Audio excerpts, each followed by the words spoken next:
Hey everyone, welcome back to Bros and Shows. I am your host Josiah Mahler67, and with me, as always, I got my buddy, I got my pal, I got my brother Austin. Austin, how you doing today? I'm not doing too bad. How about you? I'm doing pretty okay myself, if I'm being honest. Just doing what I need to do, finishing up stuff, all that good things. Anything cool happened to you, bro, over the weekend? We haven't talking to each other since then. Not really too much. We actually, I've been looking at hotels because me and you are going to go see the Book of Mormon, May 2nd in Pennsylvania. And then I got the Clue tickets for us, and I got some pretty good deal on the Clue tickets because they were resale. And I was like, hey, are you willing to spend this money? I'd like to be in the orchestra, and we're up right in front. So I was like, it's worth it.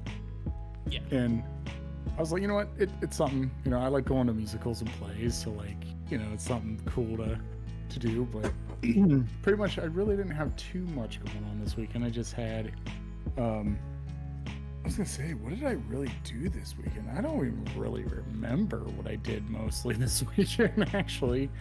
That's kind of rough. I don't remember. Yeah. But really, you getting that one-timer stuff already? What, you 32?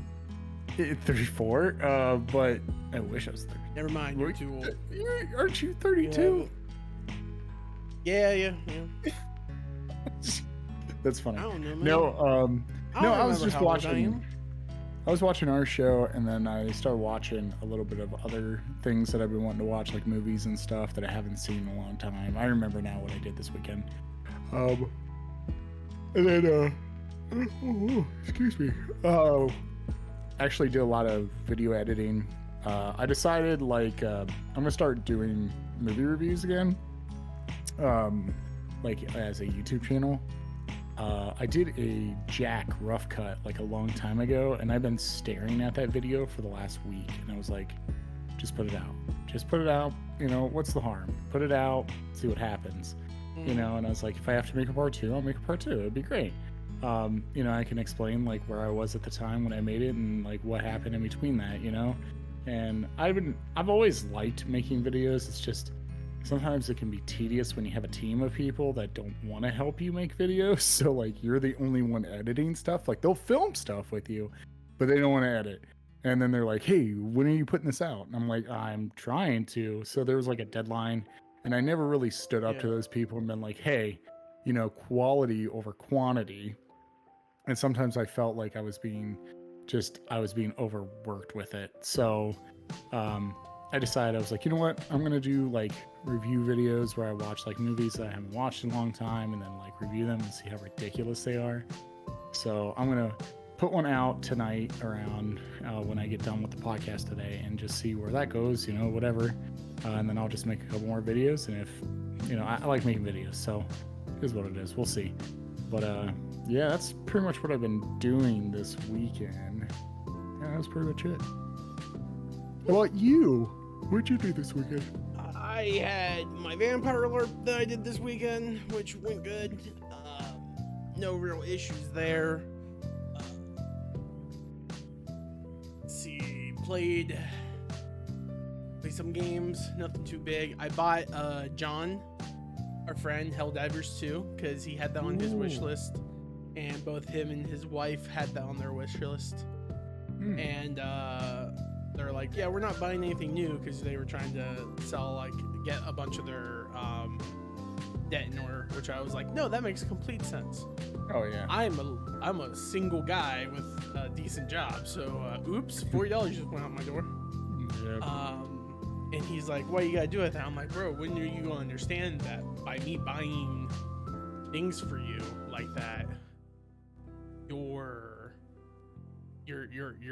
keeping me alive, you're letting me live. Because if not, I'd just be buying fast food with that thing. Nah, I'm kidding. But no, I got him the game. We played a little bit of it yesterday before we got off. And then we Yeah, we got done. I went to bed, and that was basically it, man. Like Mm, my week was pretty basic. I've just been spending a lot of time in bed watching movies and whatnot, and watching the yeah. TV show. Which I don't have Peacock, so I was going through Amazon. Oh, well, you Um, should have told me. now that it's whatever. Amazon's just fine. Like I have to deal with ads every like what 5 ads a season or something like that. That's nothing. Oh, that's nothing. Okay, never mind. I was like, oh man, well, Not 5 ads a I season. thought, Five ads an I episode. thought, I thought you would watch it because you used my Peacock when we did Ted. So that's why I was Oh like, yeah. Well, I "Wow." had that on my PC, now on my controller. Oh. Gotcha. What can you do? You know. Yeah. So yeah, I just I've been watching that. I have some thoughts actually. It's kind of interesting. I have but thoughts. I'm I very have interested thoughts. in your personal thoughts, Austin. And I don't want to sit here dilly dally shilly shally. I want to kind of dive into it if you're up for it. Oh Jump into it. Austin. Yeah. We watched Being Human season 1, the USA series. Did Mhm. you watch the first episode of? Did you watch the first episode of the British one? I did not. Okay, I'm going to tell you this. Watch the first 15 minutes of the British, and then Oh, man. message me and tell me what you think of the British version. Well, I was gonna say if it's anything like Wilfred, it's Mm-hmm. oh man, it's rough. Because I remember watching Wilfred, like the Elijah Wood one, and then I found out it was an Australian show, and the original dog that plays Wilfred in the English version also plays it in the Australian version. So I was like, oh well, I'll check out the Australian version. Did not Completely like different. it. Yeah. Completely different. It was still there. It was just like the humor was a different humor, and that's like what was the other show? Shameless is like that. Shameless, is an American show. It's a British show, and it just became an American thing. So like, I tried to watch the British version, and I was like, ooh, wow. But the British only has like 5 seasons, I think, and the Shameless, 4 seasons, and then Shameless on Showtime has like 10. They went like a full decade. So before they decided to quit. But yeah, it was. I haven't watched the British version, so yeah. So we Okay. watched Being Human. We watched Being Human season 1, the Mhm. USA version. Austin, what did you think of Being Human season 1? I So, forget what this originally aired on. I think it was Sci-Fi. I could be wrong. like the clips I've been seeing is sci-fi. Yeah. So I'm guessing that's what it At was. some point, Like it was looks on like. Sci-Fi. I was gonna say it was probably on sci-fi. Like this show kind of gets me like a sci-fi show or something like Yeah. USA type deal. The thing or WB in a way, but Kids, WB it's yourself. yeah, it's kind of WB-ish. Mhm. But the thing is this show is a product of its time a little bit. But like the thing is that doesn't bother me really too much when it comes to shows like this. Mhm. Because as long as the story is like something that the dialogue and the story can keep going or I'm interested It's in, I not can. like super cheesy for the time. Yeah, like take for instance one of my favorite shows, but I understand when people are like, "Oh my gosh, it's terrible." And in the same way with like one of the biggest popular shows of all time, and that is Smallville. Mhm. Smallville, I like Smallville, but I totally understand when you like, "Hey, Smallville, I like Smallville," but I know that it's a product of its time because it's like every week is a different villain, but Clark defeats the same villain, and he's like, this person has some meteorite sickness, and then this. It's repetitiveness, and that's what I was kind of worried about when you were like, hey, let's do this, and I looked at it, I was like, oh man, this looks like a show like that, and I was like, it might be. We'll see, and then another show that's kind of like that is Friends, like. People are like, oh man, I love Friends. It's hilarious. And then some other people watching, they're like, I don't get it. Like, it's not that funny. And they're like, yeah, it's a product of its time. Like, it's not, it's not something that's going to sit not around even because it's all pop just culture. Yeah, it's 100% pop culture. Pop culture, yeah. Some of it is even like just super cringy, Yeah, it Like, is. it's just- But the thing is like, I went into this. The only actor I really know from this show is the guy that actually plays the werewolf. I Mhm. forget his name. Mhm. But that actor actually was in a really popular movie when I was growing up called Detroit Rock City.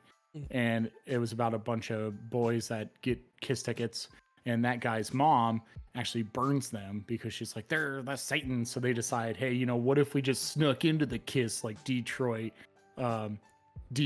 concert? So it's like this huge, like, kind of like, it's like those comedies where it's like buddy comedies where it's like, it's like slapstick stuff.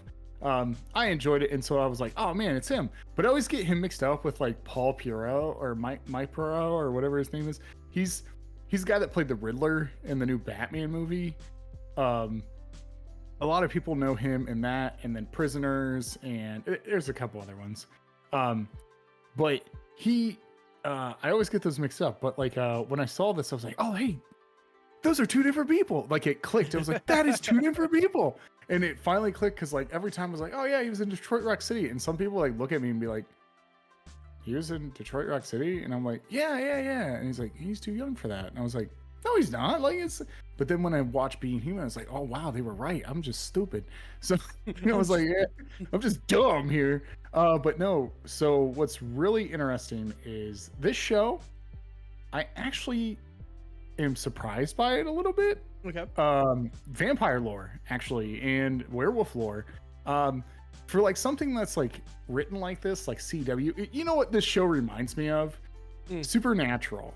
It reminds me of Supernatural, like how it's filmed and how it's be like surprised dialogue. if these guys started together around the same time. I would think this so. show started in 2011. Yeah, which makes sense because it also, I think this show was like jumping on the hype of like Twilight was, because Twilight was like right around that time. That was the end of the Twilight era. So probably, a lot of networks were probably trying to pick up things that involved vampires. Because I remember like, that Universal monster thing that happened, like where they had like, what was it? Dark Shadows with Johnny Depp, The Mummy with Tom Cruise. And then they did that, I'm trying to think of the last movie they did, but Dracula Untold. Those movies were like I didn't out. know that was part of that. Yeah, it was part of that. That's why it didn't really make sense. Like out of those three movies, I think that was the only good one. So like, a lot of studios were jumping on the whole like vampire and natural things, and like the only one that really took off was really Supernatural. But the thing was when I watched the show, I was kind of interested in like the premise of it because I read like the description of the show, and it was like a werewolf, a ghost, and a vampire become roommates, and I'm like, oh, this could be like a buddy comedy, or this is going to be kind of serious, because like What We Do in the Shadows is like a thing, and like what's really funny is there's a show right now that is on CBS that I watched the preview for, and my father-in-law was like, man, I want to watch that show, and I was like, this is just What We Do in the Shadows for like the PG crowd, and it's just for adults that watch CBS still, and it's called Ghosts, and it's like it's all these ghosts in a house, and they're like there was like this family like moves in, and it's like, oh yeah, we have to have premises and stuff, like how did we die so we can cross over. I was like, this is the comedy, and like I saw like some of the comedy bits, and it's like, this is What We Do in the Shadows if it was like for people just to stay in the PG range, PG-13 range. So like that's what I thought when I was like, oh, this is gonna be like that, it's gonna be kooky and quirky, and then I was like, nope, it's serious. Yeah, it's very much like, I remember whenever I started watching it, because I'll be honest, my fascination or my enjoyment with like vampires started like young. I don't know when I started caring like or liking vampires so much. Honestly, it was probably like around whenever we started getting Blade movies and whatnot. Because because I always had like an affinity for them, because I really like the one vampire, Morbius from Spider-Man, the animated one, not the real one. I'm not for the Morphin Time. Morphin Time. Morbin Time. Yeah. We owe that movie apology. Yeah. Ugh. Anyways, but like I don't know, I just enjoyed the concept of being like a vampire a lot. And so when watching, like whenever I'm like rewatching this, I'm kind of interested. There's a couple things like I found interesting. from a lore-based perspective that I will share yeah. because I'm a nerd like that. But Yeah. anyways, Austin, keep going. What? Yeah, Keep so talking like actually I was kind of surprised with this show.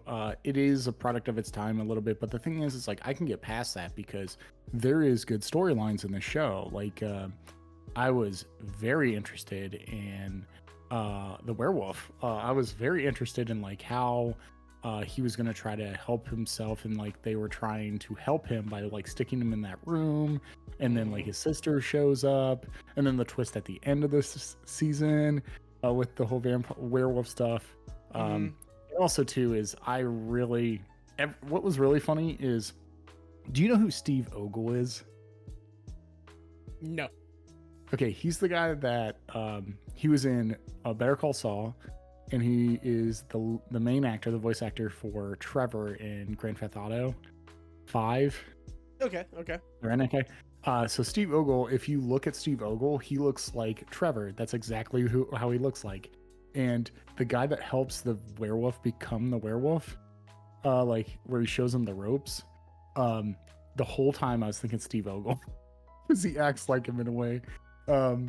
He was like, oh, well, you know, these, oh man. And what's really funny is I've never heard the term, but I like how they did it. And I'll give them this. They found a way to make a slur for vampires when werewolves talk about them. And he calls them fangs. He's like, yeah, we took out those fangs, boys. And I was like, he also calls them leeches. Leeches, fangies. Which, I was like, that's fun cool. fact, that's one of the interesting things I will point out. I am amazed by the connections between this and Vampire the Masquerade. Yeah.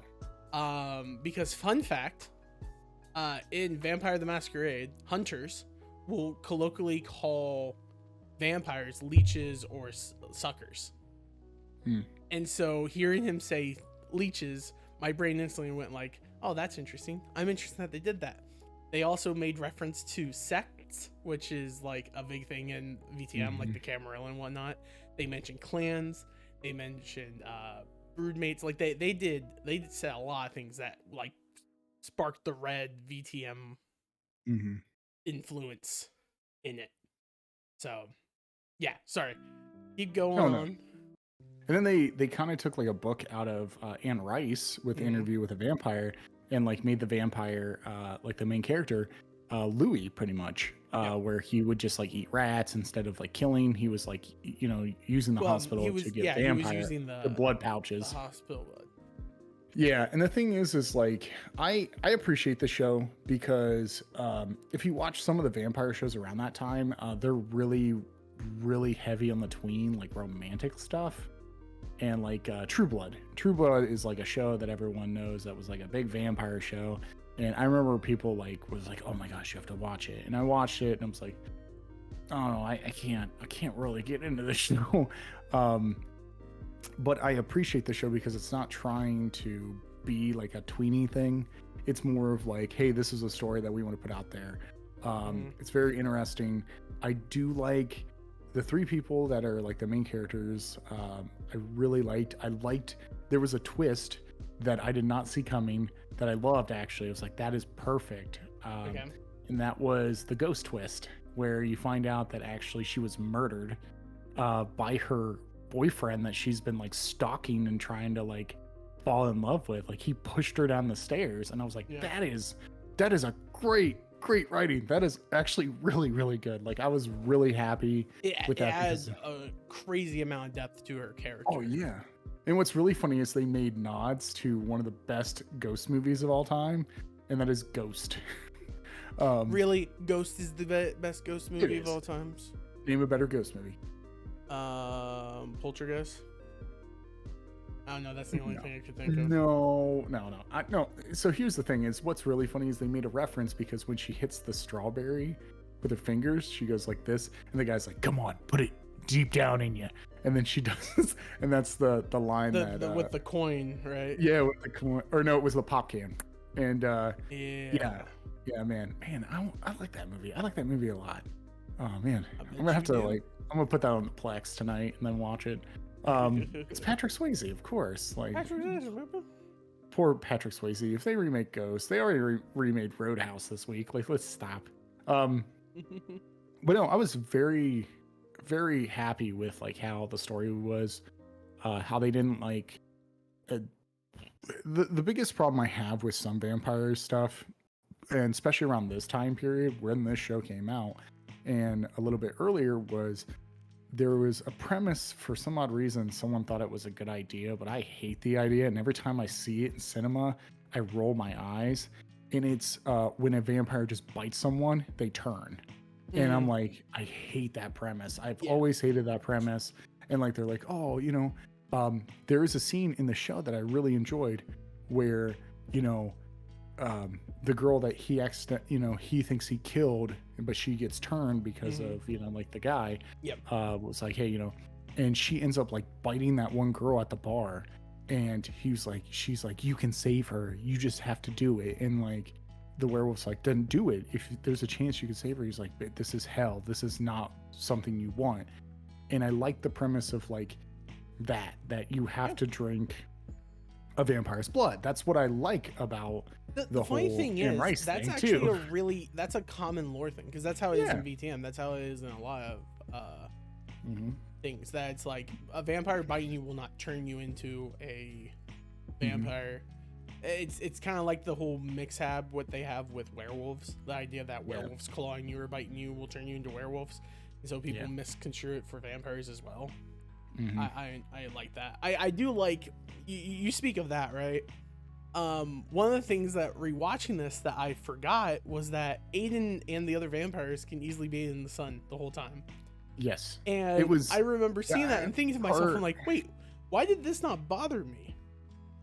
And then the more I watched it, and how like they didn't draw any attention to it until the ghost starts asking him questions about it. And then he's like, I don't know, like we evolved or something. Like, what do you want from me? Like, I don't know. I can't answer this question for you. And I'm like, you know what? Because it would really hurt the show to only have him in the nighttime scenes. Yeah. And outside of everything else, he has to be in the thing. So I kind of like passed it. I'm like, yeah, I don't care. I don't think I need it.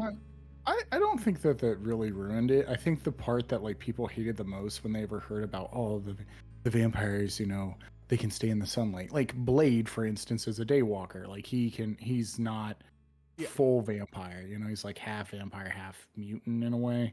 The thing is with like the only other vampires that did that before was like I think Twilight, and when they went out in the sun, it was like sparkly diamond stuff. I don't exactly stupid. I've never watched it, so I don't know exactly what happens. Good, don't. But like, yeah, like the thing they is shine like diamonds.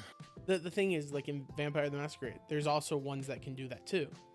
They're the thin bloods. Like basically, the farther along they get in the generation, or the higher the generation they get, they become less and less vampire-like, but they keep certain vampire qualities.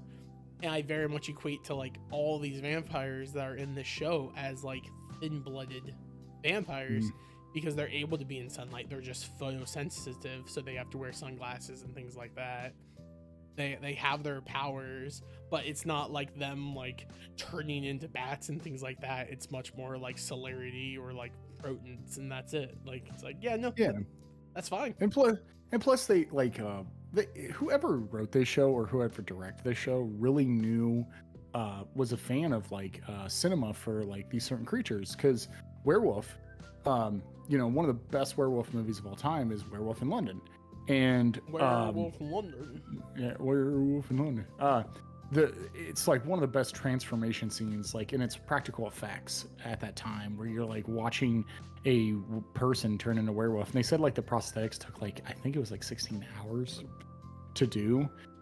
So this guy's like transforming slowly, but they show it kind of in that way where he like gets down on his knees and it comes out his chest. I was like, oh man. Yeah, like his sternum pops out. It was so cool because it reminded me of Werewolf in London. Ghost had that reference, and Vampire, they had the references of like multiple movies, but also lore of vampires. And I appreciate this show because it looks like whoever wrote this show took their time on this and was like, hey, it's not just this romantic comedy or like this romantic thing that's happening between vampires and like, you know, this whole thing. And like the thing is I really like the storyline with, I think his name's Aiden or the vampire. Aiden, yeah. Yeah. Where that girl that he accidentally, you know, he doesn't know he turns, they like start giving into their bloodlust.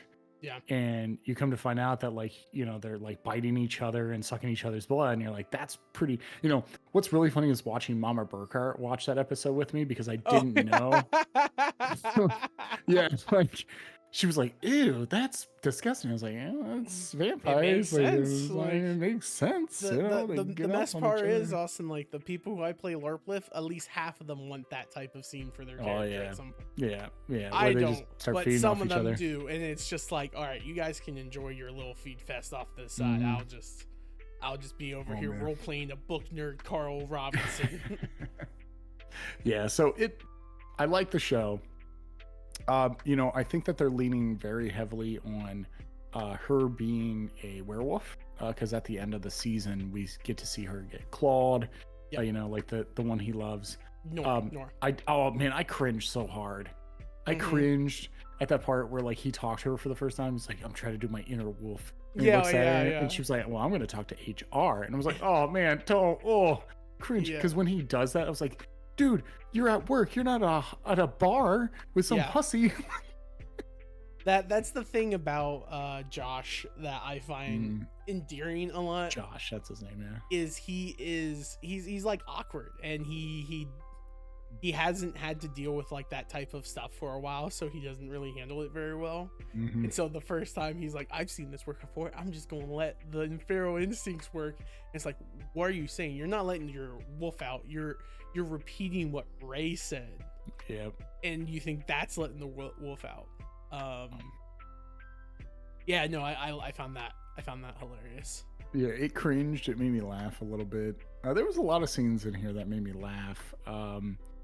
There's some decently spread out like comedy scenes. Yeah, it's not like it's trying to overbearing, because I think lately like a lot of shows are kind of like trying a little bit too hard with that. They're like, oh well, let's layer on the comedy, and I was like, but this isn't a comedy show. So like, I get it, but also too is they're not trying to make the story so convoluted or like too mind deeping, like crazy. Like that's what I like about the show, because you know, you like about this show so far because you know we got 3 more seasons of this. Yeah. But you know, I don't know, like I think what I've watched so far, because like you were kind of hesitant on it like last week. You were like, well, I don't know, like why don't you watch the first it's just season because it's so long, and it's a product of it's its been time. a very long time since I watched it. That I don't actually remember much of it. I remembered the beats from this season. I didn't think all this took place this season. I thought he didn't meet Nora until the end, until the second season. I didn't think that they killed Bishop until the end of the second season. That was brutal. All happens in that the was first. That was brutal, man. They sawed his head off in a way. Yeah. There was a couple like really like emotional stretch scenes through it. The thing that I will give this show the most credit for, personally, for me, is the like emotions that Sam Witwer went through with Aiden.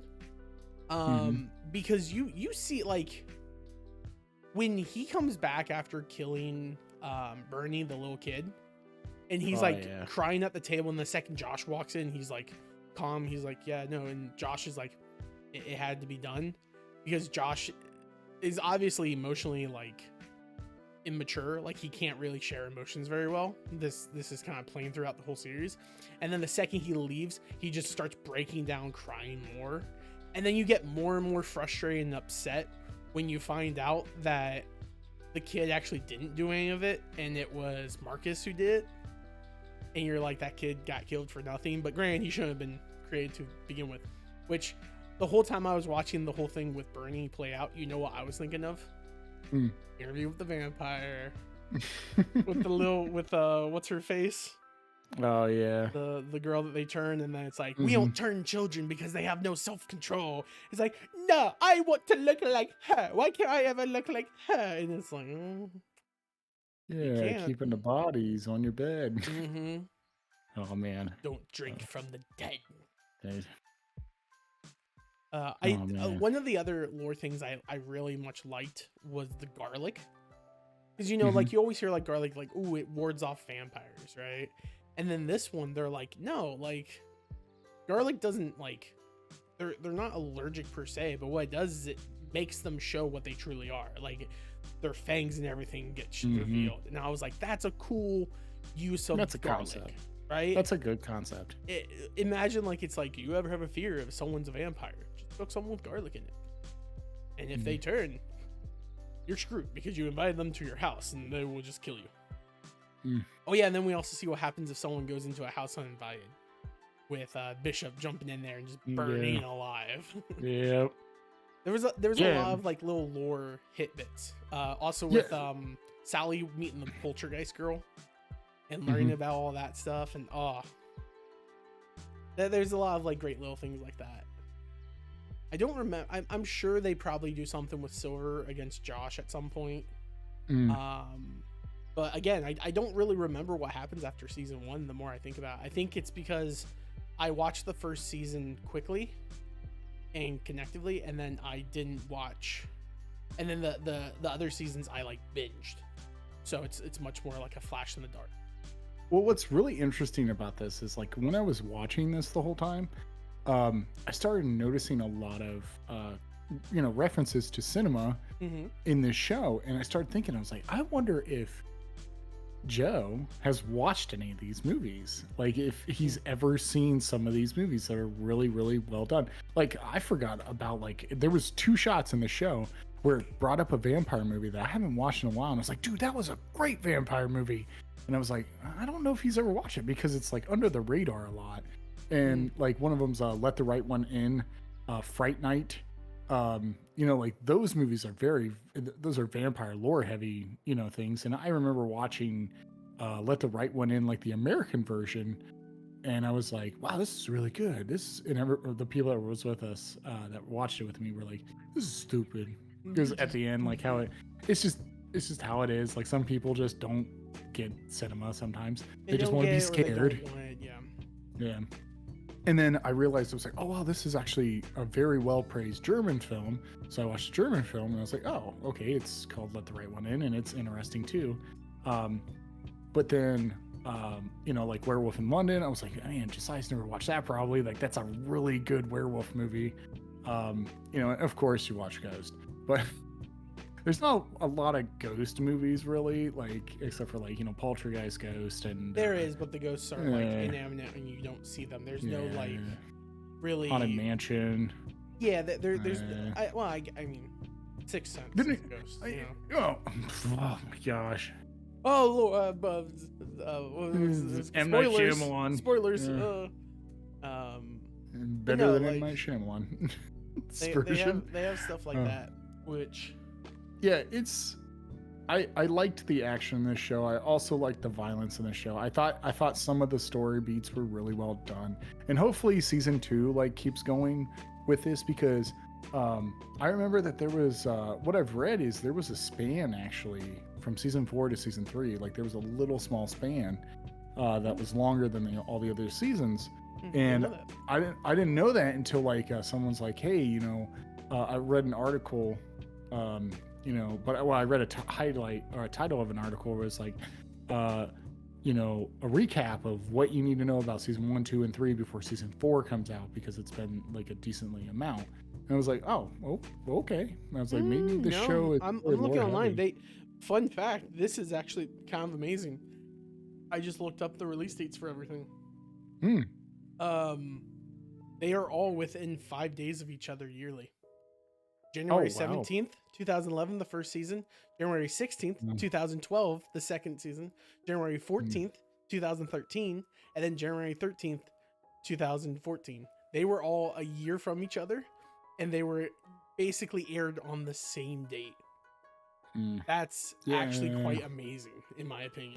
The only thing that could ruin a show like this really is if one of the main characters like just leaves the show. That Yeah, can ruin a I show. can. Yep.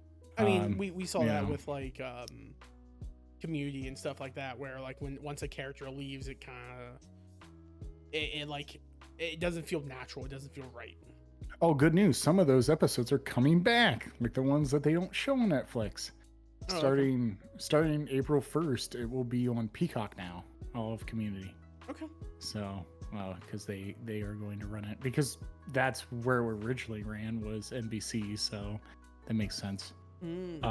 But no, so with this show, I'll tell you this. So far, I'm thoroughly enjoying it. I like the twist that they have, and like the character development with certain characters are great.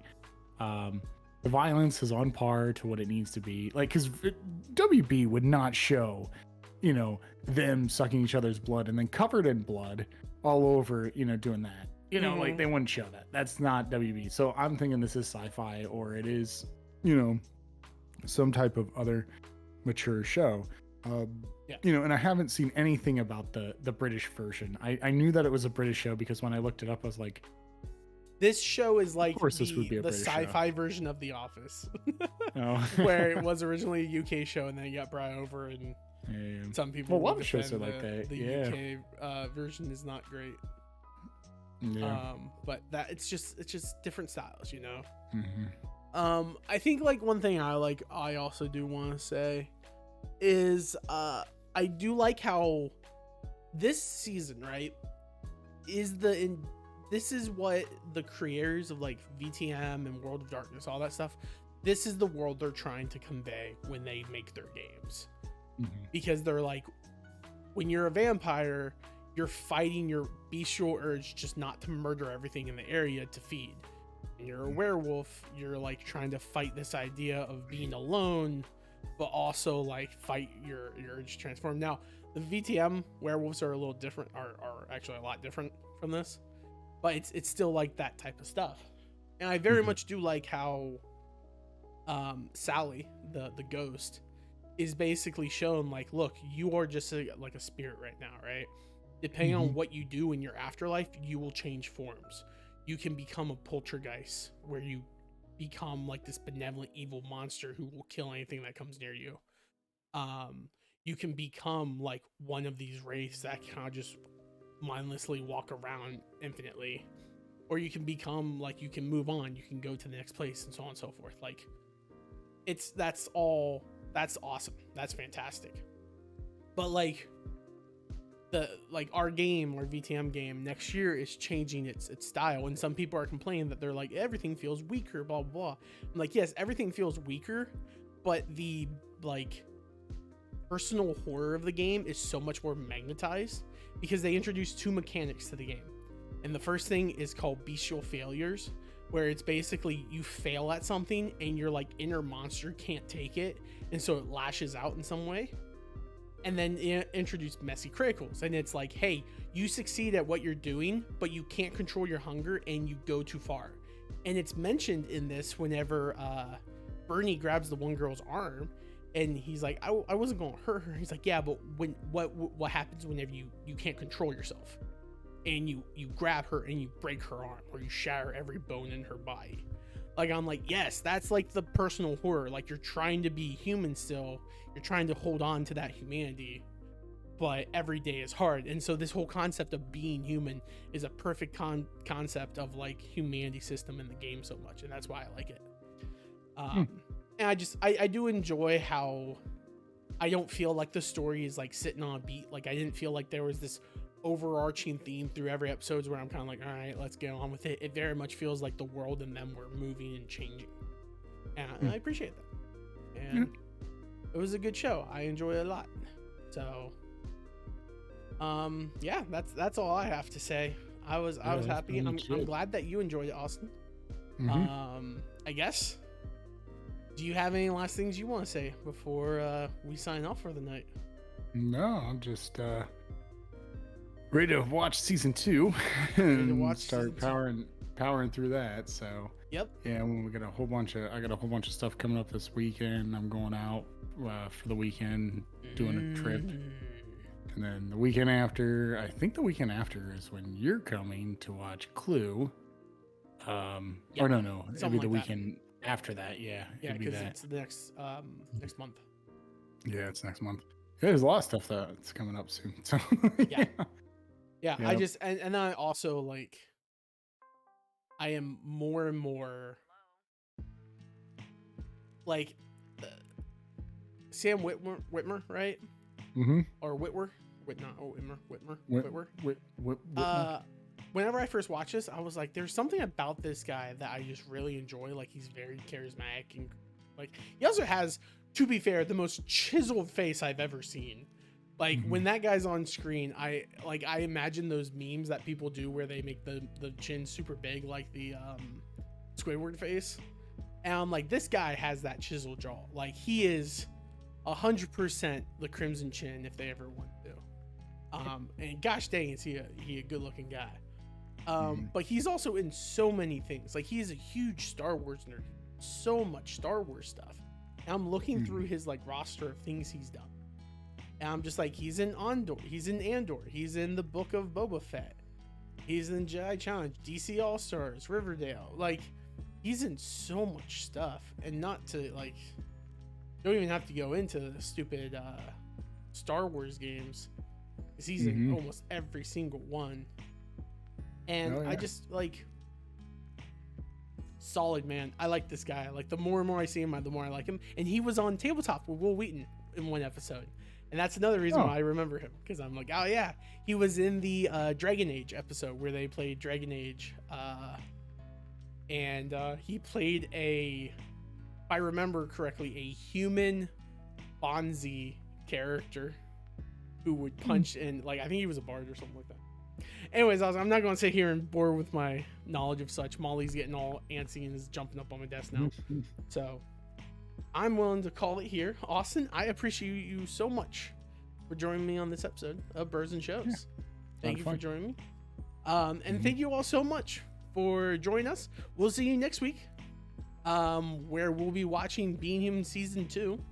Our schedule may change because Austin has a work schedule change, but we'll figure that out as time gets on. And once we kind of figure out something, we'll make that known everywhere. But until then, thank you all so much for stopping by, and thank you all so much.